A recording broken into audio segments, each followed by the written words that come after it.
Noxky Vlog.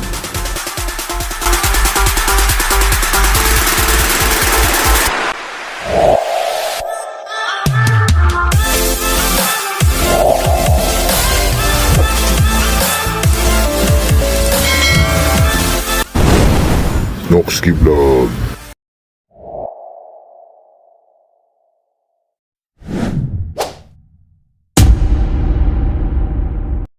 So ayan, dito tayo ngayon mga kapatid sa Michokoshi, Lubao, Pampanga, no? Para update ko kayo mga kapatid dito sa Rapido 110 na matte black mga kapatid. Euro motor to mga kapatid, no? Ayan. 110cc. Ito may pagkakahawig daw sa Suzuki Smash 110. Ayan, no? Forma-forma. Clone copy mga kapatid ng Smash. Sa mga hindi kayang maka-afford ng Suzuki Smash, pwede kayo dito mga kapatid, no? Ayan, 110cc din yan mga kapatid. Tapos naka disc brake na siya mga kapatid. Disc brake yung harapan, tapos naka dual path caliper. Ayan. Tapos Euro 3 na rin mga kapatid, kaya matipid na rin siya sa gas. Tapos sa makina niya maganda rin, no? Glossy black yung kanyang paint dito. Tapos ayan, kaiba sa kanya, may mga design pa siya dito. Ayan, Euro motor mga kapatid. Rapido. Ayan, tapos parang meron siyang sticker dito na carbon fiber pati dito mga kapatid. Same na same talaga ng sa Smash, no? Yung design, bearings niya.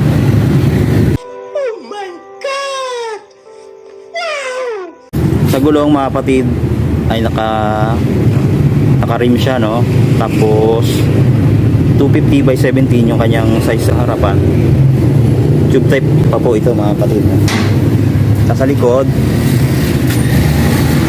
2.75 by 17. Naka drum brake naman yung kanyang preno sa likod.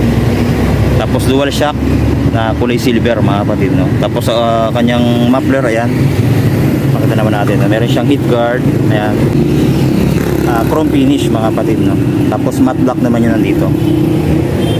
Rubber nya silver din mga kapatid, no? Ayan, maganda. Tapos sa taillight ay halogen bulb mga kapatid yung kanyang mga ilaw, pero maganda naman yung design, no? Ayan. Tapos sa fender sa likod, ayan, bulky din mga kapatid. Tapos stretchable naman yung kanyang, ay flexible naman yung kanyang plastic na ginamit, no?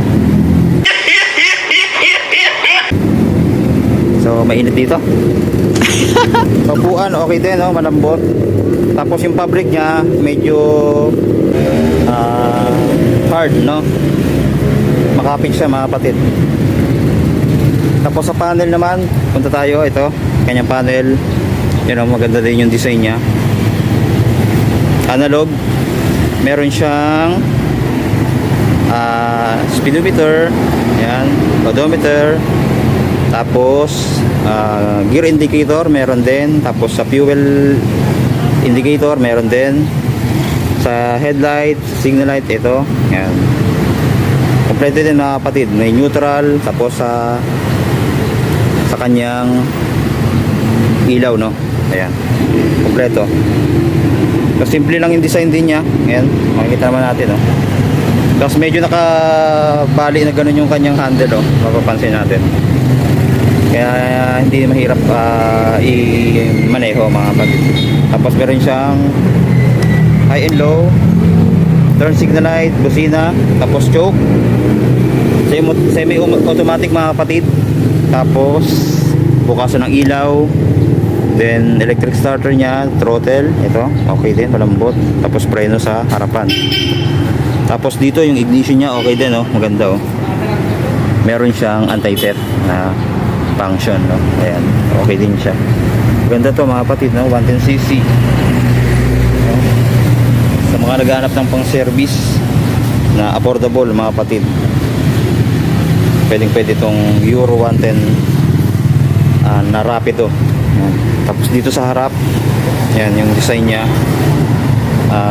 matte black, tapos may Euro motor dito at top. Ayan yung kanyang headlight, naka halogen bulb pa rin mga kapatid, no. Ayan. Tapos meron siyang logo dito ng Euro. Tapos sa signal light niya, halogen bulb pa rin yan mga kapatid. Tapos sa fender sa harap, ayan din, no. Same na same talaga ng sa ano, Suzuki. Pero yung plastic niya dito mga kapatid medyo matigas, no? Hindi siya ano, flexible. Yan. So, yan po yung Rapido 110 update natin mga kapatid. So, pa-flash ko na lang dito mga kapatid yung kanyang presyo. Okay, salamat po sa panonood ninyo mga kapatid. At patuloy po tayong sumuporta sa ating channel. So, sa mga subscriber ko, mga tanong nyo hindi ko nasasagot, sa daming mga kapatid, no, pero na-appreciate ko yan lahat mga kapatid, no, na nababasa ko yan. So salamat sa nang marami sa inyo mga kapatid. God bless po sa ating lahat.